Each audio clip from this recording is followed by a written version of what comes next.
Welcome, welcome, welcome to the Atlantisstudio in Amsterdam. Let's do a studio tour of the place. We're heading into the Neve room. Now this studio is set up as a conventional control room, live room situation, but I wanted to get more out of the entire setup here. So I really wanted to convert this to a proper space that you could work in and have a setup in. So we decided to get a Neve 51 series desk. That is 12 channels of vintage Neve. We've got the Ever Set, the Crane Song Ever Set, and that is the perfect monitoring controller for this setup. So the desk goes there, the Apollo monitor output goes there, the AES output of the Apollo goes there, so you can really switch everything in there. Use any converter or setup you like, and then send it to the speakers, which are, for now, the Amphion 218s with the bass 225 system. Sorry, Amphion, if I'm butchering the name of the bass system, but basically it's two subs and the 225s, and they are amazing. They sound great. They're super detailed. They're powerful. Yeah. It sounds, listening to music here is great. Mixing stuff is great. And then for artists, we've got this, the Power Play system by Behringer. That's a Rhodes Mark I. I've always got it hooked up to the Fender Bassman over here. This is quite the drum kit. It's a Pearl Masterworks drum kit. There's 4 toms on there. There's a gold snare. That snare is great. You've got a side card as well with a telephone if you need to call somebody. No. That's actually a microphone, so if you need to record with the telephone mic, you can. This is the power supply for the SSL. You'll see that we have an SSL console, a 4000. This is from the 80s. And you need this. So this is the computer, this entire thing. Then you've got this, that's the power supply of the computer. This computer is less powerful than the iPhone you have in your pocket, but that is what it took in the 80s. And that still works. Maybe some of you don't even know this because you're too young, but that works on floppy disks. And you just save your preset. You save your recall on the desk on a floppy disk, and you keep that with you, and that's your mix. We've got some guitars over here. We've got a Bard bass, Fender Strat. This is a Telecaster. It's really cool. It's beat up. Has seen a lot of shows. Gibson, Les Paul, and then we've got an Epiphone Thunderbird. And then we've got mics, because let's face it, it's a studio tour. We want to see the mics. So we've got a U67. It's the AI version. It's a bit beat up. It's seen a lot of studio sessions. The Neumann KM84s. These are my favorites. Upright piano in a dance mix. Snare top is my favorite for this, for more chill genres. RE20, another one that is my favorite on snare top. Also, if you're looking at this, also try this and see which one you like better. Reamp box over here is a radio reamp box. I'll make a video on that soon, like how to reamp, because that basically allows us to have the guitar player in the other room and then have the amp over here. So that's what we use the lounge for sometimes, is having the guitar player out there with the band in the Neve room, and then in the lounge have the amps set up. Then we've, of course, have the vintage U67 over there, and we also have the reissue, the 2020 reissue over here. It's the Coles 4038s, ribbon mics. Overheads, they're great. Room mics, they're my favorite. They take EQ really well, so they're pretty dark mics, but if you grab an EQ and you crank the high end, they'll let you crank it for days. If you put these through the master bus processor and use the Silk, or you grab the Manley Massive Passive or Pultec style EQ, you just boost the high end, it'll just sound absolutely amazing. Let's see what the control room is about. It's a beautiful space. It's a nice size.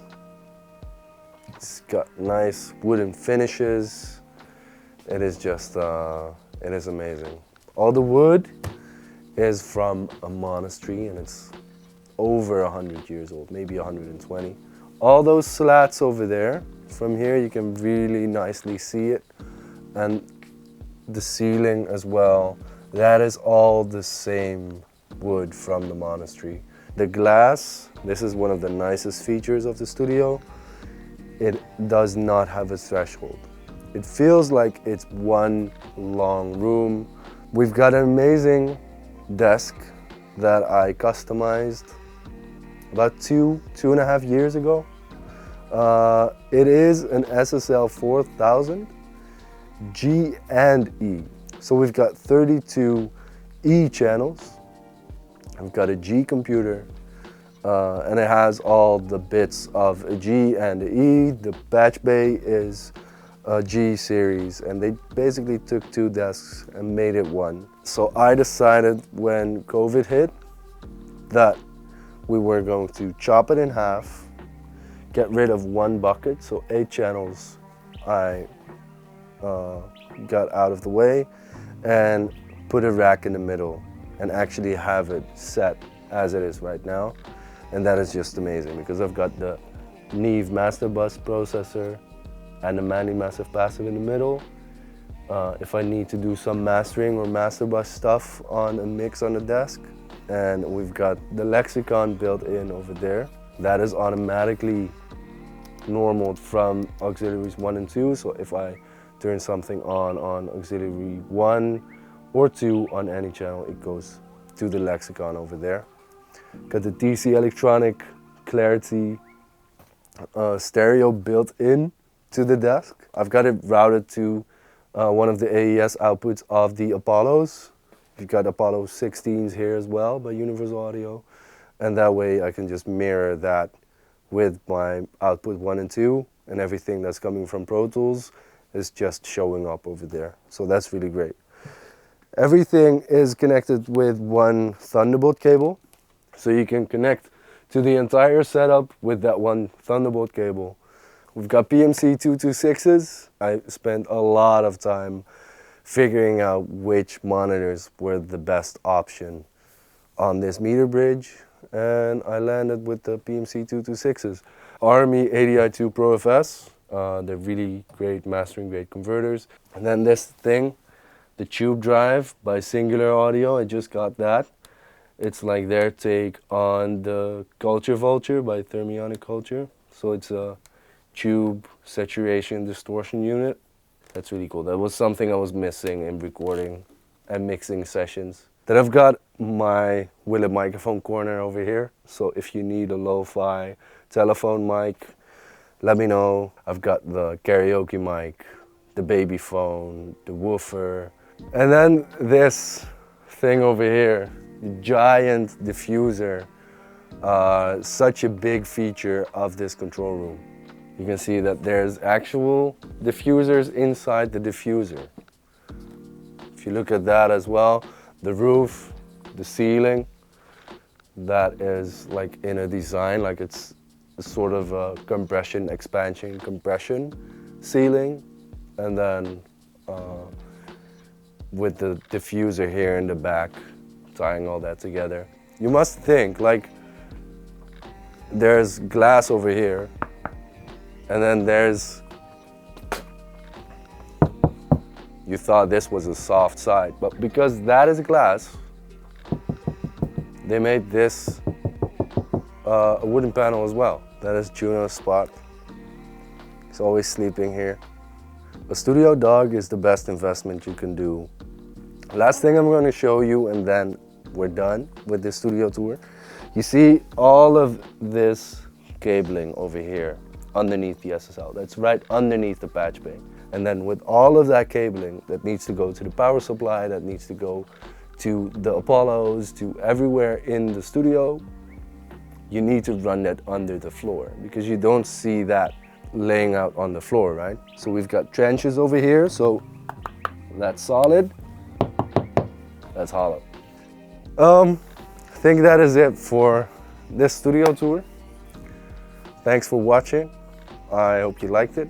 Please leave a like down below, subscribe to the channel. And if you're in the Vimeo watching this, that's great. Thanks for being here. Let's make some more stuff. If you want to get on the Vimeo, there's the exclusive content series, and you can see that. The link is down below. And I'll see you in the next one. Later.